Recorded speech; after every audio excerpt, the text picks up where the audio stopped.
안녕하세요 여러분. 유튜버 활동을 하고 있는 김옥두라고 하고요. 사실 이 영상을 일이 정말로 다 해결이 되면 찍어서 올려볼까라는 생각을 하고 있었는데 지금 이 순간에도 저와 같은 일을 당하시는 분이 계실 수 있고 이 영상을 통해서 그런 분들께 조금이라도 도움이 될 수도 있을 것 같아서 아직 완벽하게 해결이 된 건 아니지만 전세 사기 당할 뻔한 걸 어떻게 해결을 할 수 있었는지 말씀을 드려보는 게 좋을 것 같아서 카메라를 켜고 이렇게 준비를 하게 되었습니다. 진짜 자, 먼저 제가 이 집에 어떻게 오게 되었는지부터 설명을 해볼게요. 이 집에 처음 올 때까지만 해도 전세 사기나 이런 게 엄청 붐이었던 시기도 아니었고 전세를 통해서 내 지금 수중에 있는 돈은 이런 집에 못 사는 돈이지만 전세자금 대출을 통해서 이자만 내고 살아가는 게 오히려 유행이었던 시점이었어요. 저 역시도 청년 안심 전세 대출이라고 해서 동생이 국민은행에 가서 대출을 받은 거예요.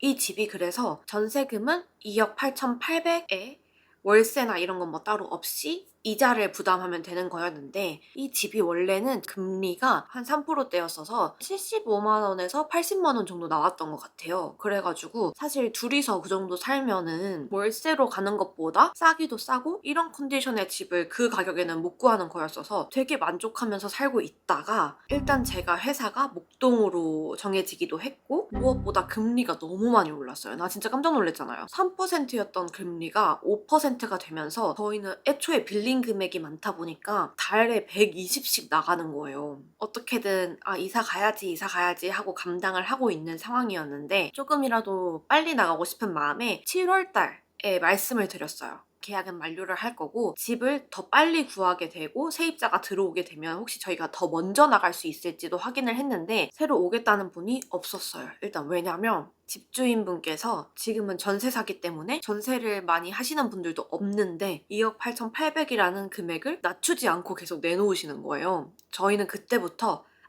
먼저 이사 갈 순 없겠구나. 그냥 맞춰서 가야 되겠다. 라고 생각을 하고 진짜 매일매일 네이버 부동산, 직방, 피터팬 뭐 다 돌아다니면서 집을 보고 있었어요. 그리고 저희가 처음 집에 들어올 때 중개사분께서 어떻게 말씀을 하셨었냐면 집주인분이 부자시라 돈 뛸 걱정은 전혀 안 해도 된다. 그런 부분에 있어서는 문제될 게 없으니까 더 안심하셔도 된다. 라고 해서 저희는 그냥 세입자가 안 구해줘도 돈을 돌려주시겠거니 그게 상관이 전혀 없으니까 2억 8,800에 내놨겠거니 라고 생각을 하고 있다가 제가 혹시나 몰라서 확인을 했어요. 집을 빼는데 혹시 보증금을 그때 돌려주시는 게 맞는지 확인차 연락을 드렸다. 문자를 드렸는데 갑자기 아니요. 세입자가 구해줘야 드릴 수 있어요. 그때부터 멘붕이 오기 시작했어요. 뭔 소리지? 진짜 나한테도 돈 많다며 막 이 생각이 들면서 일단 바로 그래서 계약서를 찾아서 그 항목이 없는지 확실하게 확인을 했는데 보통의 전세 계약서에서 만료일에 보증금을 돌려준다고 명시가 되어 있어요. 그래서 그때부터 이제 집주인과 저와의 싸움이 시작된 거예요.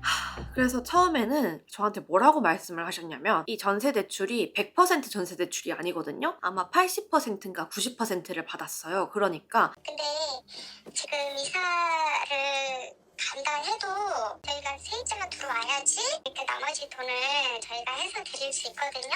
그냥 2억 6천 100만 원에 그냥 사시고 계신다고 생각하시면 돼요. 저희가요? 그러니까 세가 2억 6천 100만 원에 나가니까 나머지 지금 2,700만 원에 대한 그 차액을 제가 매겨드린다는 거죠.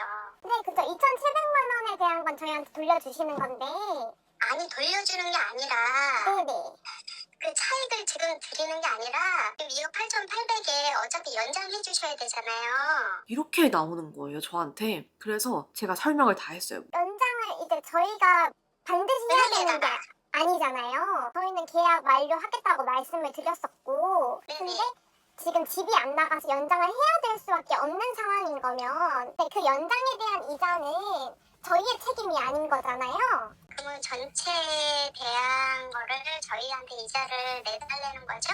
그게 맞다는 거죠. 그 말씀을 하는 거죠?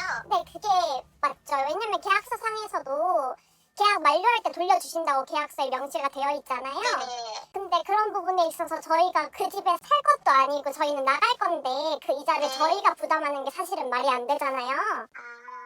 아니 저 사실은 1호 너 조금 늦게 받았어요. 그때만 여름이라 무슨 얘기인지 알겠어요. 본인의 의사가 아니라 타인의 의사로서 살게 되는 거니까 그렇다는 거죠?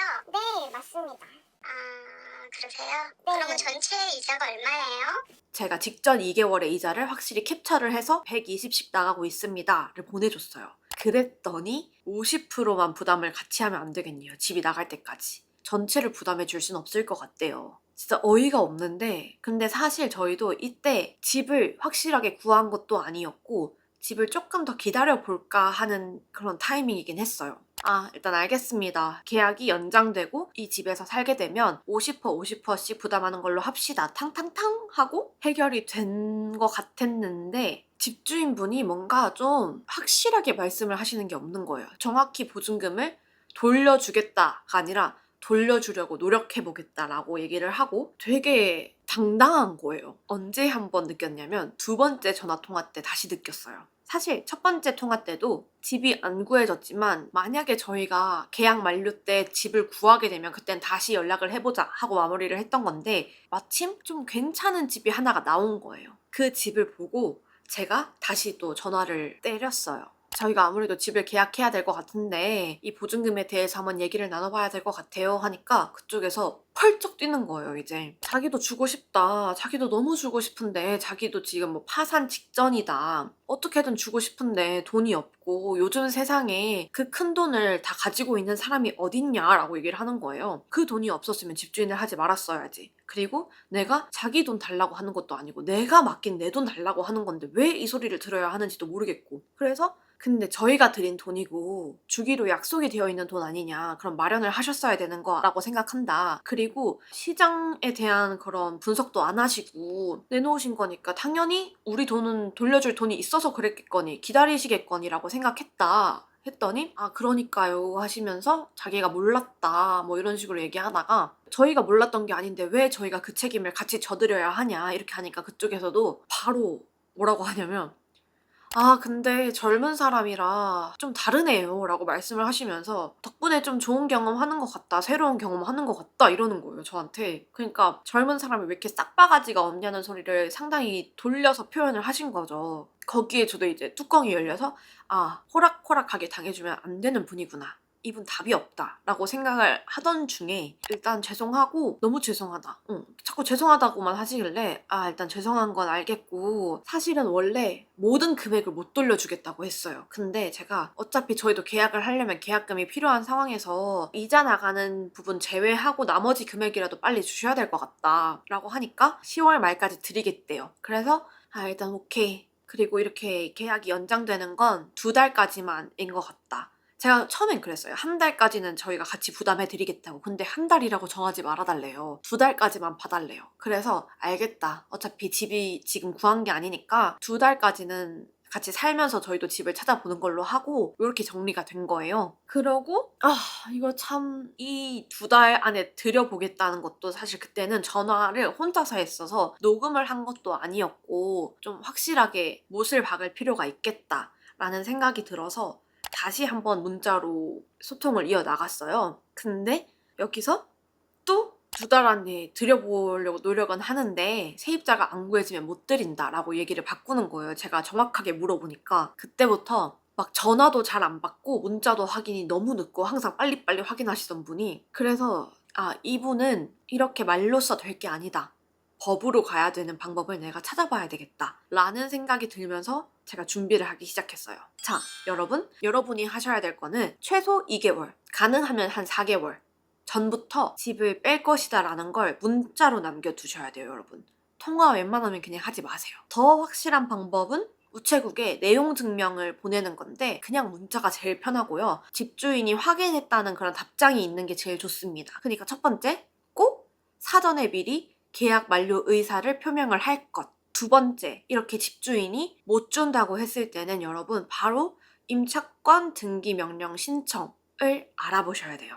임차권 등기 명령 신청이라는 게 계약이 만료가 돼도 지금 이 집에 우선 변제권, 저한테 먼저 그런 임차인의 권리가 말소가 되지 않는 거예요. 근데 그 임차권 등기 명령 신청은 바로 다음 날부터 신청을 할 수 있다고 하는 분들도 있고 그 전에 신청은 가능하다는 분들도 있는데 이 부분은 확실하게 신청을 해봐야 알 것 같아요. 아무튼 그 신청을 명확하게 숙지를 하고 계셔야 되고 이 부분에 대해서 집주인한테 얘기를 해봐야 돼요. 아, 이렇게 하시면 저 임차권 등기 명령 신청할 수밖에 없다. 근데 이때 이 임차권 등기 명령 신청에 대해서 잘 알고 있는 집주인분은 보통 이 전에 해결을 하길 원해요. 왜냐하면 등기부등본에 올라가는 거기 때문에 이 다음에 올 세입자가 그 내역을 봤을 때 이거는 위험 요소로 판단이 될 수 있는 부분이라 웬만하면 이걸 알고 계신 분들은 해결을 해줘야겠다라고 생각을 하는데 불행히도 저희 집주인은 그 임차권에 대한 개념이 아예 없으셨어요.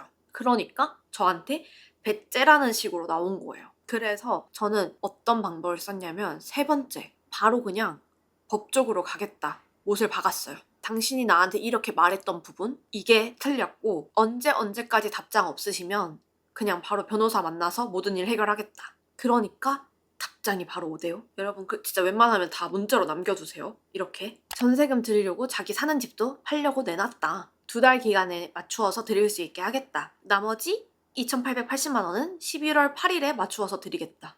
근데 원래 10월 말에 주겠다고 했거든요. 근데 이것도 바로 말을 바꾼 거예요. 게다가 2달 기간에 맞추어서 드릴 수 있게 할게요. 여러분 확답이 아닌 말에 휘둘리시면 안 돼요. 드릴 수 있게 하겠다. 드릴 수 없게 되었으면 못 줄 수도 있다는 얘기거든요. 제가 그래서 2달 그 이후로도 집이 안 나가면 이자를 100% 부담하시는 게 맞냐고 여쭤보니까 또 말을 돌려요. 세입자도 힘드시죠. 다른 데로 이사하셔도 이자는 내셔야 하는 거니 조금만 양해해 주시면 안 될까요? 이러시는 거예요. 아직도 본인이 어떠한 잘못을 하고 있는지 이게 무슨 말이 안 되는 말인지를 모르고 계시는 거예요. 제가 저희 이미 충분히 양해해 드리고 있고 저번부터 말씀드렸는데 이사를 집주인분 사정으로 미루면서 왜 우리가 이자를 내야 하는 게 당연하냐. 2달 안에 보증금 어떻게든 못 돌려주시면 저희로서는 협의하지 않겠다. 절차대로 하면 당신이 이자 100% 부담해야 된다. 게다가 지금까지 이렇게 끌면서 드린 우리가 방을 구하는데 드리는 시간과 노력 이런 건 어떻게 하실 거냐 라고 하니까 다시 이제 딱딱해져요. 그때부터 겁나 딱딱해져요. 막 죄송하다고 했다가 이제는 죄송한 게 아니에요. 이젠 그냥 나한테 화났어요. 그래서 무슨 말씀인지 알겠다. 일단 남편과 논의해보고 내일 연락한대요. 그래서 제가 내일 오전 중으로 연락 달라. 그리고 더 이상은 저희도 힘들다. 마지막에 제가 어떻게 말씀을 드렸냐면 지금 이 상황이 법으로 갔을 때 어떤 절차로 풀리는지 꼭 찾아보시고 남편분과 논의하세요. 오전 중으로 문자 주세요 하고 말았거든요. 자, 여러분 보통 요새는 다 안심대출 그리고 보증보험이 들어가 있잖아요. 근데 이 보증보험이 2달 안에 전세금을 돌려받지 못해야 가능하더라고요. 사고로 받아들여지는 게 2달 정도는 집주인이 줄 수도 있으니까 아예 보증보험 처리가 안 된대요. 그래서 저도 이게 조금 당황스럽긴 했는데 어찌됐건 보증보험이 있으니까 신청하면 이 임대인이 그 보증보험사랑 싸우게 되기 때문에 보증보험을 하겠다고 먼저 질러 놓으셔야 돼요. 그러고 나서 연락이 옵니다. 전화가 와요. 근데 제가 그때 회사기도 했고 이런 부분에 있어서 전화로 하면 아이폰이 좋을 게 없어요. 그래서 그냥 문자로 하세요. 이렇게 얘기해서 이제 문자로 다시 이어갔어요. 부동산하고 통화해 보시고 얘기를 하래요. 근데 지금 부동산으로 통화하는 게 문제가 아니잖아요. 보증금을 언제 주냐가 문제지.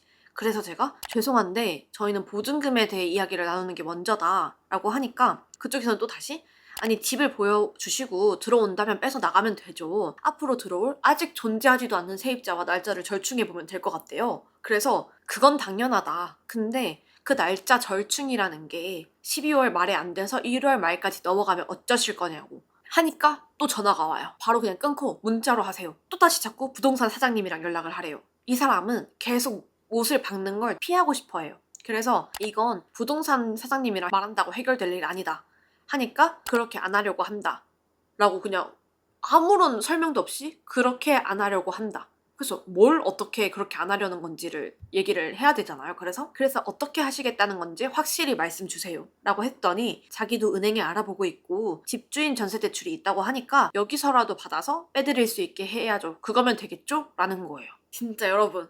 전 집주인 전세 대출이 있는 거 진즉 알고 있었는데 저는 이분이 이걸 알아보신 줄 알았어요. 근데 아니었던 거예요. 그냥 진짜 최대한 자기의 손해를 안 보려고 노력을 하고 있었던 거예요. 근데 제가 이렇게 변호사를 선임을 하겠다. 이 법적 절차로 어떻게 되는지 알아보고 오시라. 하고 다 자기가 공부를 해보니까 이게 자기가 이길 수 없는 싸움인 것 같고 일이 커지면 커질수록 자기가 부담해야 되는 돈이 너무 많아지겠다 라는 생각이 드셨는지 이제서야 집주인 전세 대출을 알아보신 거죠.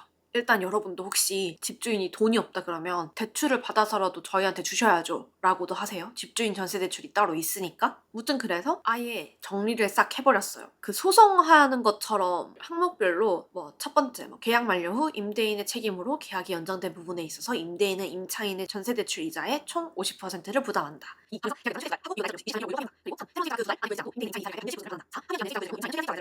이렇게 합의된 거 맞죠? 라고 보냈어요. 그러니까 네 라고 온 거예요.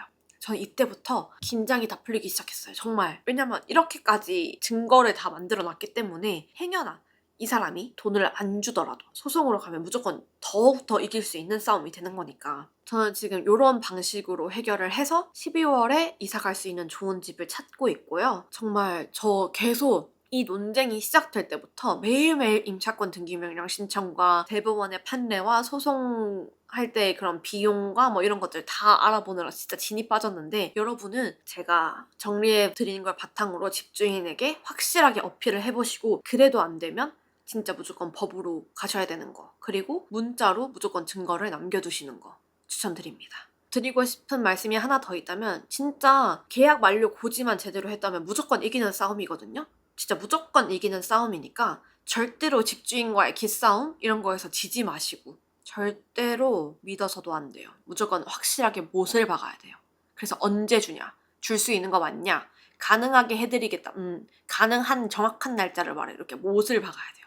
저는 모르는 상태에서 당한 거라 모든 걸 알아보면서 진짜 너무너무 힘들었거든요, 마음이. 근데 여러분은 좀 덜 힘드셨으면 하는 마음에 이번 영상 준비했습니다. 모두 안전이사, 행복이사 하시길 바라겠습니다. 안녕!